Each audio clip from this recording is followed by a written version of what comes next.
এখন যে ভাষায় আমাদের সম্মানিত বিরোধী দলের নেতারা কথা বলছেন বাইরে, 5 বছর করতে দেব না, এটা বাজে কথা বলতেন আপনার আমাদের হাসিনা।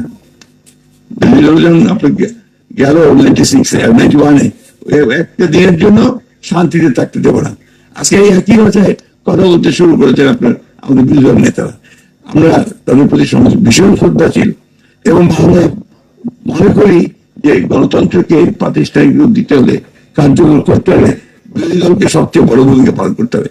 তারা অবশ্যই সমালোচনা করবেন, অবশ্যই তারা বিরোধিতা করবেন এবং যে ভুলগুলো সরকার করবে সেগুলোকে দেখিয়ে দেবেন, কিন্তু সেটা পার্লামেন্টের মধ্যে হলেই সেটা আপনার গণতান্ত্রিক পরিবেশটা ঠিক থাকে।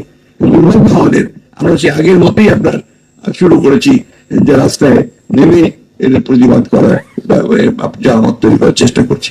এটা তো আপত্তি নেই, এটা আপনার গণতান্ত্রিক রীতি, কিন্তু সেটা এমন এক পর্যায়ে যেন না যায় যে পর্যায়ে গিয়ে আপনি এটা একটা সংঘাতের রূপ না নেয়। এটা আপনার অত্যন্ত জরুরি বিষয়। আমরা অবশ্যই নিন্দা জানাই যে সমস্ত জায়গাগুলোতে আমরা দু একটা ঘটনা ঘটেছে, এটা নিন্দনীয় এবং এটা অবশ্যই আইন শৃঙ্খলা রক্ষা বাহিনী নিরপেক্ষ ভাবে তদন্ত করে তার বিরুদ্ধে ব্যবস্থা গ্রহণ করবে, এটা আমরা মনে করি। একটা জিনিস আমাদের মনে রাখতে হবে, এতদিনকার 15, 16, 18 বছরের একটা জঞ্জাল, সেই জঞ্জাল থেকে বেরিয়ে এসে কাজ শুরু করেছেন একজন ব্যক্তি যে নিজে নির্বাচিত ছিলেন 18 বছর।